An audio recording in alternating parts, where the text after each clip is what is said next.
The sound hit me before I even reached the door.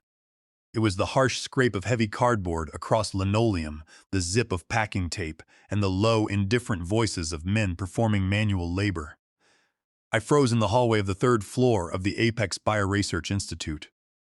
I was still weak, my hands trembling slightly, a side effect of the intensive radiation treatments I had finished only that morning. The plastic hospital band was still fastened around my wrist, a reminder of the battle I had just fought against prostate cancer. I stepped into my office, and my breath caught. 3 men in gray facility uniforms were systematically stripping the room. My diplomas lay stacked face down on a packing crate. The glass display case housing my safety awards was empty. One of the movers was tossed my Crystal Safety Award, the one I had received for designing the facility BSL-4 containment protocols, into a heavy black trash bag. I told him to put that down. My voice was thin, raspy from weeks of therapy, but it carried enough authority to make the man pause. He looked at me, then at the trash bag, then back at me.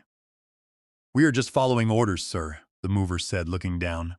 "The supervisor told us to clear the room by noon. Everything in here is to be discarded or sent to general storage."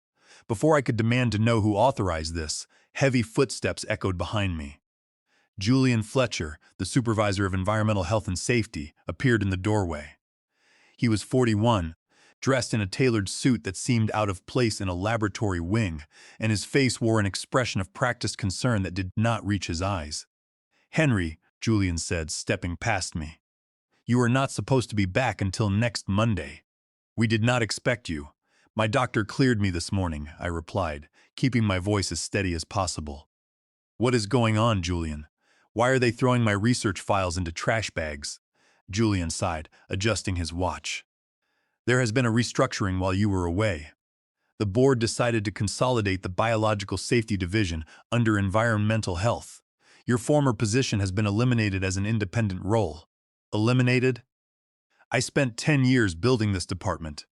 I wrote the biosafety manuals. I designed the negative pressure containment zones. Things change, Henry," Julian said smoothly. "The facility needs to remain competitive.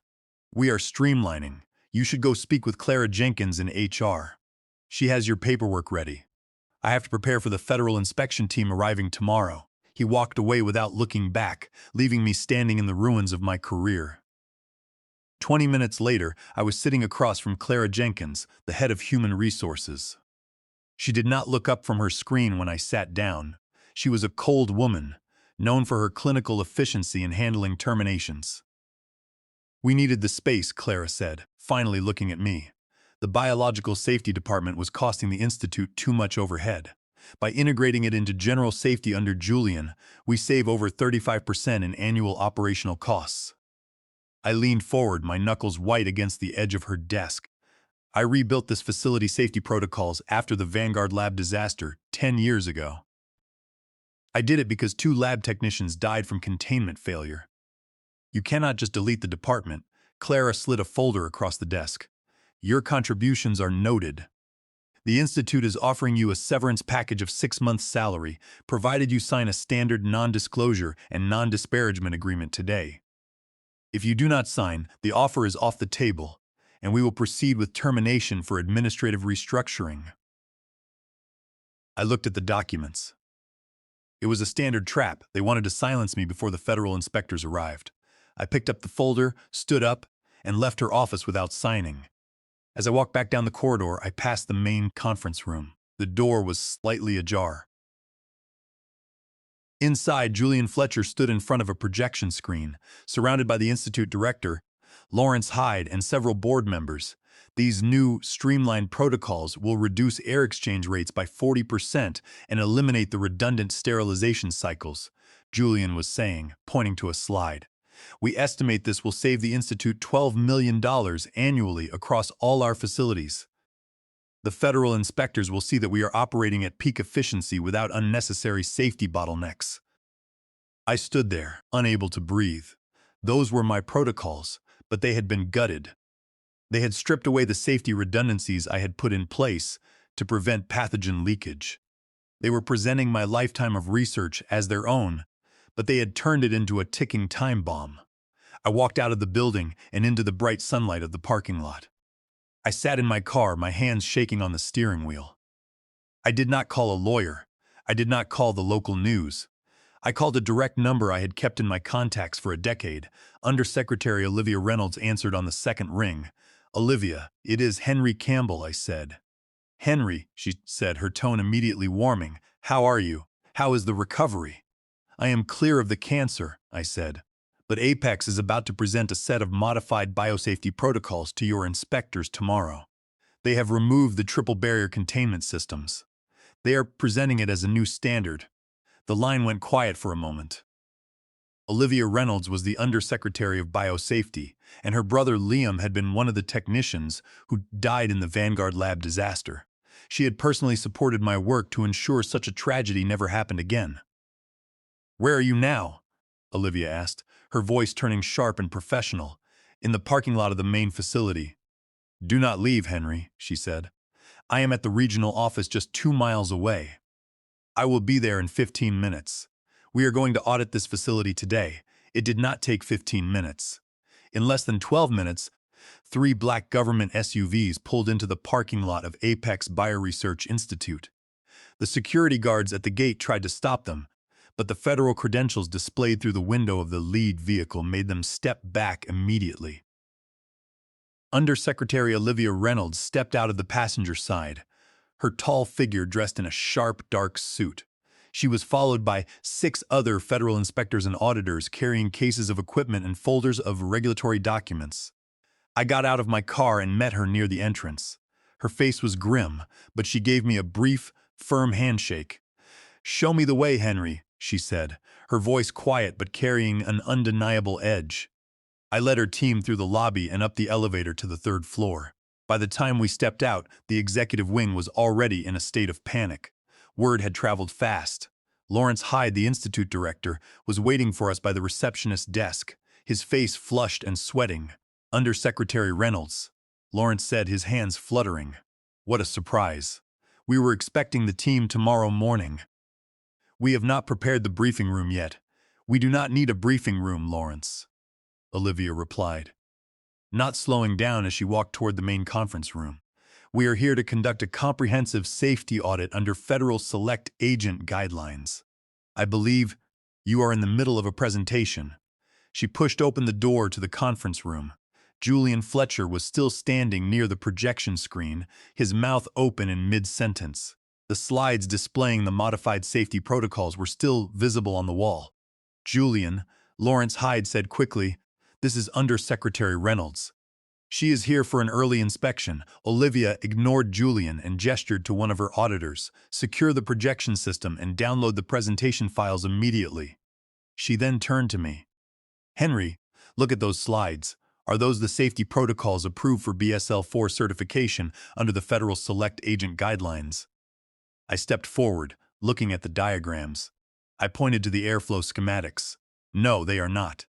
My original protocols mandated a triple barrier containment system with 3 independent negative pressure zones. The diagram on the screen shows only 2 zones. The middle zone has been bypassed." Julian stepped in, trying to regain his composure.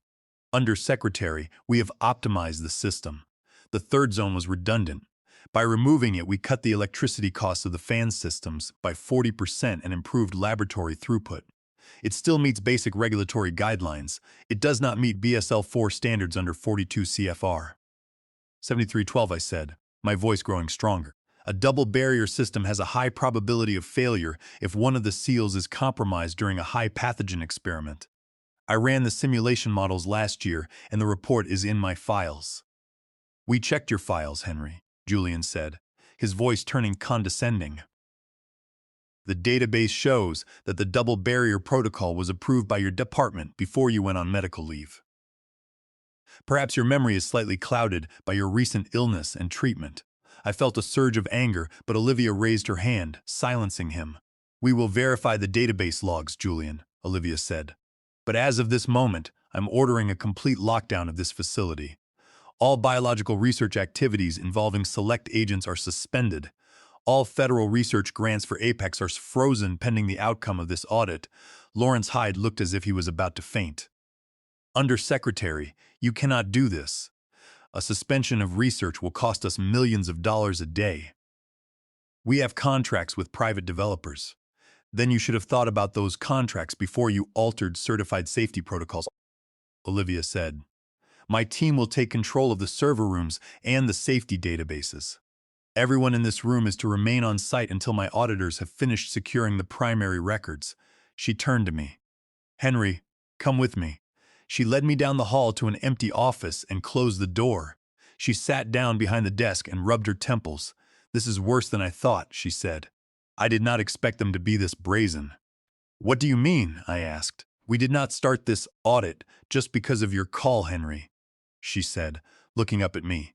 My office received an anonymous tip 6 months ago.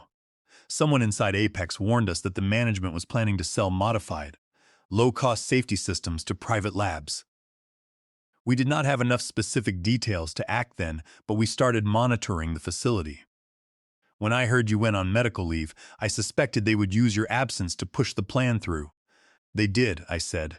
They dismantled my office the moment I was gone. They did more than that, she said. If Julian is correct about the database showing your approval, they have likely forged your digital signature and altered the records to frame you. If a containment failure occurs, you will be the one held criminally liable, not them. A chill ran down my spine. The severance package. Clara Jenkins wanted me to sign a non-disclosure agreement to ensure I could not access the files or defend myself once the changes were discovered. We need to prove they altered the database, Olivia said. We need the system access logs, but our technicians are saying the main server logs for the safety database were cleared last night. Someone with administrator privileges deleted the history. Is there any way to recover them? I asked. Only if we can find the person who did it and get the backup drives, she said. I am going to have the director reinstate you as a special safety consultant to assist our inspection. That will give you full access to the network without raising too much alarm.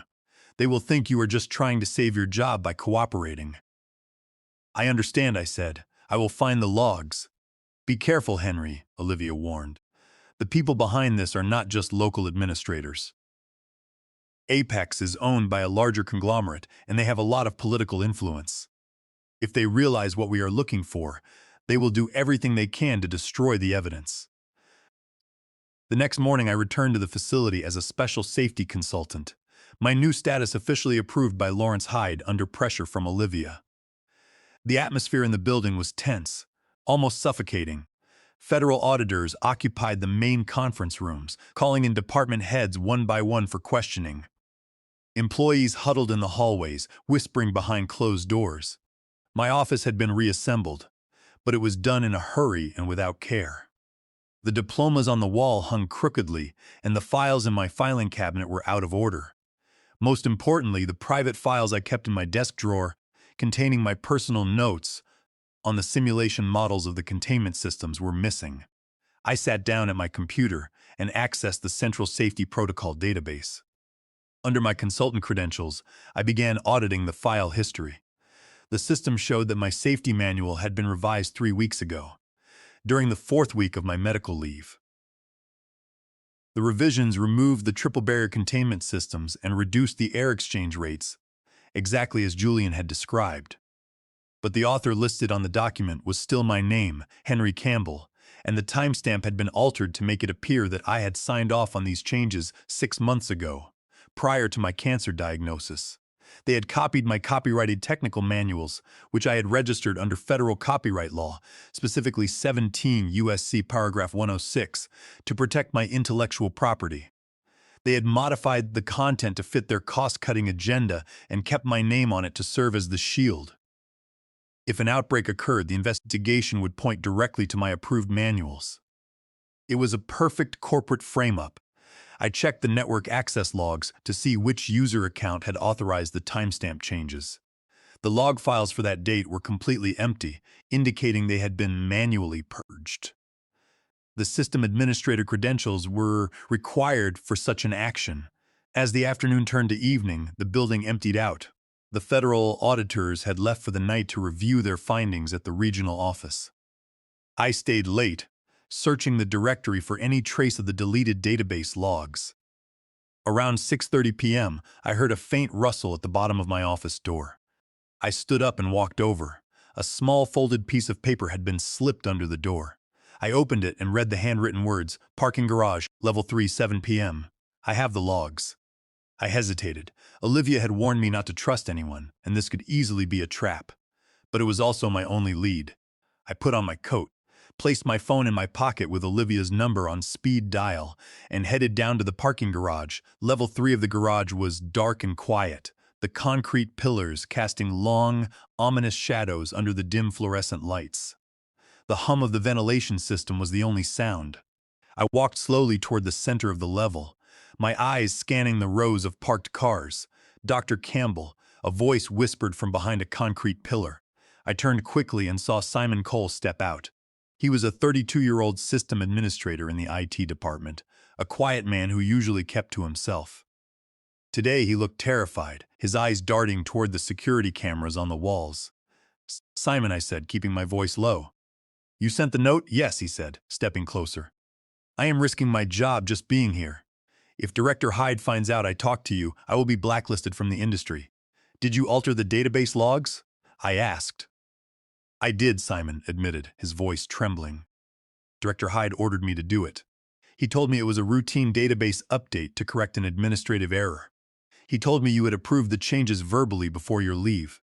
But when I saw you yesterday, and when the federal inspectors arrived, I realized I had been used. Why are you telling me this now?" "Because of my sister," Simon said, his expression hardening. "She is a research assistant at Helix Labs, a private facility in Denver that just purchased these new safety protocols from Apex. She noticed the lack of negative pressure redundancy and raised safety concerns with her supervisor. The next day, she was terminated without cause. They are using these modified protocols in active research with dangerous pathogens, Dr. Campbell. People are going to get hurt." He reached into his pocket and pulled out a small black USB drive. "I did not delete the logs permanently," Simon whispered, handing me the drive. "I made a full backup of the server database before I purged it. This drive contains the original access records, the IP addresses of the computers used to modify the files, and the digital authorization codes showing Director Hyde and Julian Fletcher ordered the changes. It also contains the correspondence showing they forged your digital signature." I took the drive and slipped it into my pocket. "Thank you, Simon. You did the right thing." Before he could reply, the squeal of tires echoed from the ramp below. Headlights swept across the concrete walls of the third level. "Go," Simon hissed, moving back into the shadows. "They are looking for me. Do not let them see you with that drive." He ran towards the service elevator on the far side of the garage. I turned and walked quickly toward the stairwell. As I reached the heavy metal door, I heard the sound of car doors slamming shut behind me, followed by the echo of running footsteps on the concrete. "Stop right there," a voice called out from the darkness. I did not look back. I pushed open the stairwell door and started running down the stairs, as fast as my weakened legs could carry me. The USB drive clutched tightly in my hand. The echo of heavy footsteps descending the stairs from level 3 made me freeze. I could not go up, and if I continued down the open concrete stairwell, they would see me from the landings above. I quickly pushed open the heavy door to level 2, stepping into the dimness of the parking area. I slipped between a row of large SUVs, crouching low, trying to control the sound of my breathing. My phone was already in my hand. I dialed Olivia's direct number, holding the device close to my face. "Olivia," I whispered, "they are chasing me. I am on level 2 of the parking garage. I have the backup logs on a drive. Hold on, Henry." Her voice came back, urgent and focused. "My security team is 3 minutes away. Do not try to run to the main vehicle exits. They have guards stationed there." "Where do I go?" I asked, peering through the gap between a Ford and a Chevrolet.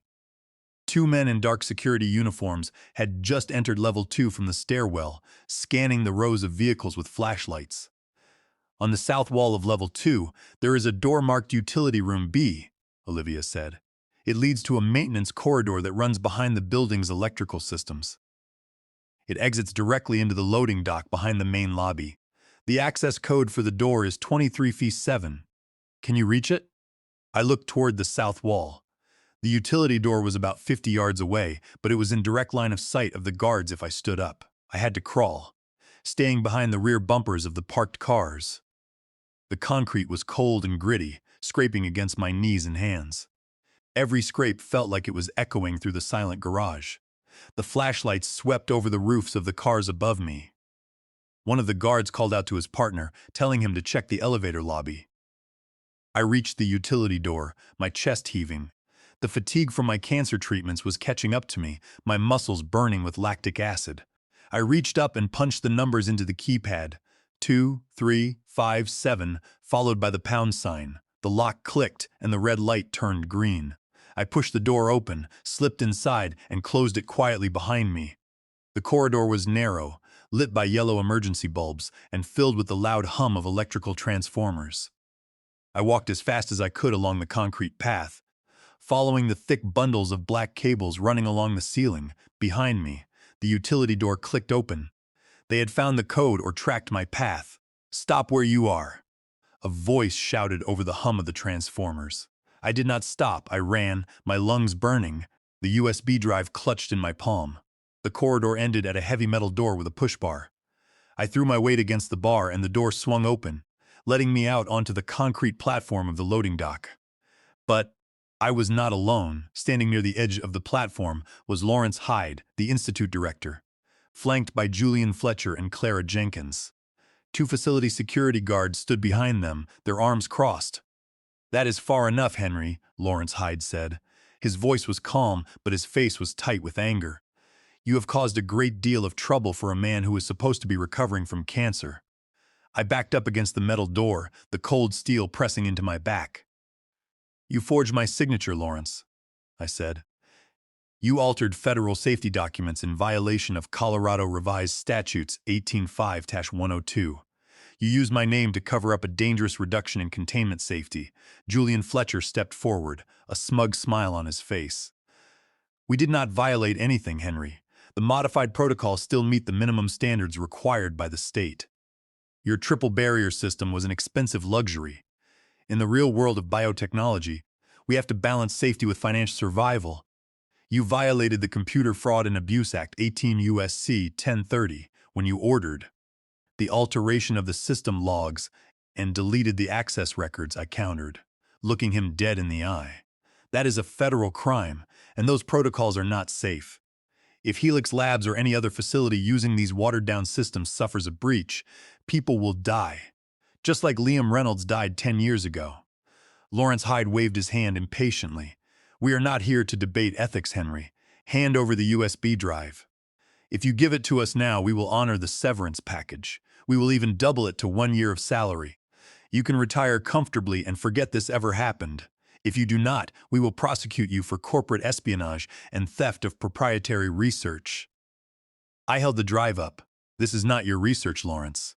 It is the evidence of your fraud, and I am not signing anything." Hyde nodded to the two security guards. "Take it from him." The guards stepped forward, their heavy boots clunking on the concrete platform. I braced myself, knowing I was too weak to fight them off, but before they could reach me, the double doors leading from the main lobby burst open. A dozen federal agents in tactical gear flooded onto the platform, their weapons drawn. "Federal officers, stand down," the lead agent shouted. "Drop your weapons and get on the ground." The two security guards immediately raised their hands and dropped to their knees. Clara Jenkins gasped, backing away until she hit the brick wall. Julian Fletcher froze, his face turning paper white. Lawrence Hyde tried to speak, but Olivia Reynolds stepped through the doorway, flanked by two armed agents. "It is over, Lawrence," Olivia said, her voice cold. "My team has already secured the database backups from the IT department, and we have the full audio recording of this conversation from the microphone Henry was wearing." An agent pushed Lawrence Hyde against the wall, pulling his arms behind his back to apply handcuffs. Another agent secured Julian Fletcher. I leaned against the wall, my legs finally giving out. I slid down to the concrete floor, holding the USB drive out to Olivia. "We got them," I said, my voice barely a whisper. Olivia took the drive and knelt beside me. "You did well, Henry, but this is not over." "What do you mean?" I asked. She looked at the handcuffed director being led away.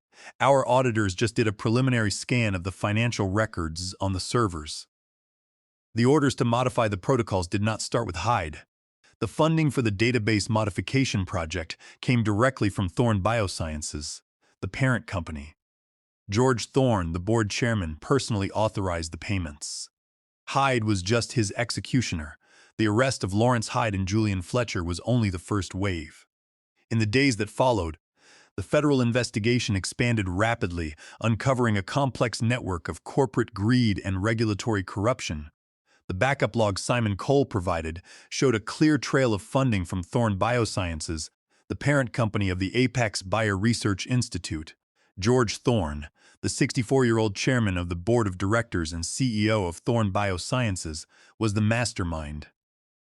His company owned 12 research facilities across the country.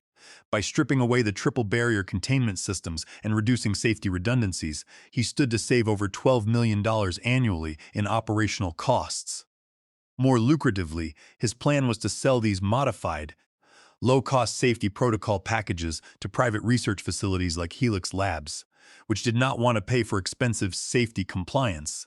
But to do that on a large scale, George Thorne needed to change the federal safety regulations themselves. He wanted to use Apex, the nation's most respected safety institution, as the proof that the cheaper, simplified protocols were perfectly adequate.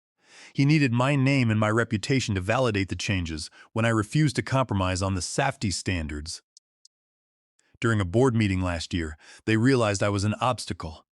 They needed to get rid of me, but they could not fire me without drawing attention from the scientific community. They needed an opportunity. That opportunity came when I was diagnosed with cancer. Olivia Reynolds and I sat in a secure room at the federal building, reviewing the financial records and internal emails. We had a strong case against Hyde and Julian, but George Thorne was a billionaire with high-level connections. He had built his empire by using buffers, keeping himself clean while others carried out his orders. We do not have enough to indict Thorne directly, Olivia admitted, sighing as she closed a folder. Hyde and Julian are refusing to talk, hoping Thorne's lawyers will get them off. The financial transactions show funding for efficiency research, which is technically legal. We need a direct admission of his knowledge of the fraud and the database alterations. I stared at the paperwork, a plan forming in my mind. George Thorne was a proud man, convinced of his own intellectual superiority. He believed every man had a price, especially a dying one. "Let me offer myself as bait," I said. Olivia looked at me, her eyes widening. "What do you mean?" "We leak a rumor," I explained. "We let it be known that the federal investigation has found minor errors in my original research, and that under pressure, I am getting to doubt the necessity of the triple barrier containment systems. I will make it look like I am weak, exhausted from my illness, and looking for a way out. Thorne will see this as a chance to buy me off and secure the credibility he needs." Olivia was hesitant, but she knew it was our only shot. We set the trap. 3 days later, my phone buzzed. It was a message from an unlisted number. "Breakfast tomorrow. The Grove, 8 a.m. The initials were for George Thorne's private secretary. The Grove was an upscale restaurant downtown. I arrived early, wearing a highly advanced wireless recording device designed by Olivia's technical team, hidden in my wristwatch. Federal agents were positioned at 3 different tables, disguised as regular customers. George Thorne arrived exactly at 8 a.m. He was dressed in a bespoke suit, looking healthy and confident. He took my hand with warm enthusiasm, as if we were old friends. "Henry," he said, sitting down, "you look thin, but it is good to see you on your feet. I was deeply saddened by the news of your illness." "Thank you, George," I said, playing the part of a defeated man. "It has been a difficult road. The radiation has taken a toll, and now this investigation. I feel like my life's work is being dragged through the mud." Thorne leaned forward, his voice low and sympathetic. "It does not have to be that way, Henry. The investigation is an unfortunate misunderstanding. Lawrence Hyde and Julian Fletcher went about things the wrong way, but their core idea was sound. The triple barrier standards are outdated. They are a bottleneck for scientific progress." I looked down at my coffee, letting my hands shake slightly. "Perhaps you are right. During my recovery, I had time to think. Maybe I was too cautious. The triple barrier system might have been an emotional reaction to the Vanguard disaster. Exactly, Thorne said, his eyes lighting up.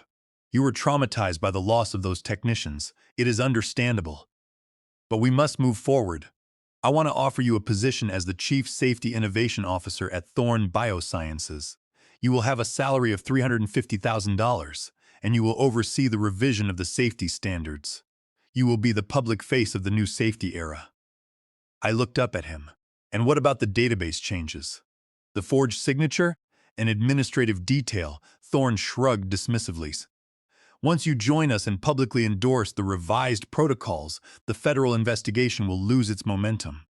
We will explain it as a retroactive update that you forgot to sign due to your health. Nobody will question the word of Henry Campbell. I needed him to say the words. I needed him to admit he ordered it. But Lawrence Hyde said he was acting under your direct instructions, I said. He said the database modifications were part of your efficiency initiative. Thorne smiled, a cold, arrogant expression. Of course they were. Hyde does not have the vision to design a system like that. I directed the entire project. We needed the modifications in place before the federal inspectors arrived. And we needed your name on them to ensure quick approval. Your cancer was a convenient window, Henry. It gave us the time to implement the changes without your constant resistance. The betrayal was complete, but I had one more question. A question that had been eating at me since I reviewed the HR files. Did you know about my cancer before I did, George? I asked, my voice flat. Thorne paused, his glass halfway to his mouth. He set it down, his expression hardening. Where did you get that idea? Your HR director, Clara Jenkins, kept a private file, I said. My annual physicals exam results were sent to the board office 6 months ago. The blood work showed early markers for cancer, flagged for immediate follow-up. But that report was held in your office for 2 months before it was released to me. By the time I got the diagnosis, it had progressed to stage 3. You delayed my treatment so you would have your convenient window. Thorne stared at me for a long moment. He did not deny it. He did not show any regret. You are a brilliant scientist, Henry, but you are a poor businessman, Thorne said softly. A 2-month delay was the difference between our success and failure. We needed you out of the way. It was a calculated decision, and it worked. You survived, did you not? And now you are being offered a fortune to join the winning side. I stood up, adjusting my watch. No, George, I said. I did not survive just to help you put others in danger. I pressed the button on my watch, terminating the transmission. The federal agents at the nearby tables immediately stood up and walked toward our table. Olivia Reynolds entered the restaurant through the front door, followed by 2 uniformed marshals. George Thorne looked at the agents, then at me, the realization of what he had done slowly dawning on his face. George Thorne, Olivia said, you are under arrest for conspiracy to commit federal fraud, reckless endangerment of public safety, and computer crimes. 1 year later, the trial of George Thorne concluded. The recording of our breakfast meeting, along with the backup logs and Clara Jenkins' testimony, left his defense team with no options. He was sentenced to 30 years in a federal penitentiary without the possibility of parole. Lawrence Hyde and Julian Fletcher received 10 and 8 years respectively. The Apex Bioresearch Institute was restructured, and the modified protocols were permanently discarded. The federal government enacted the Campbell Safety Act, named in my honor, which mandates strict triple barrier containment systems for all BSL-4 facilities nationwide, with criminal penalties for any corporate officer who attempts to bypass them. As for me, I accepted a position as the Federal Director of Biological Safety Standards. My health has recovered, and I spend my days ensuring that no scientist is ever forced to choose between their career and the safety of the public. Thank you for listening to my story. If you believe that human life is worth more than corporate profits, please hit the like button and subscribe for more stories of justice. Share your thoughts in the comments below. Have you ever had to stand up against a corrupt system? Your support helps ensure these stories reach the people who need to hear them. Until next time, remember that the truth cannot be erased.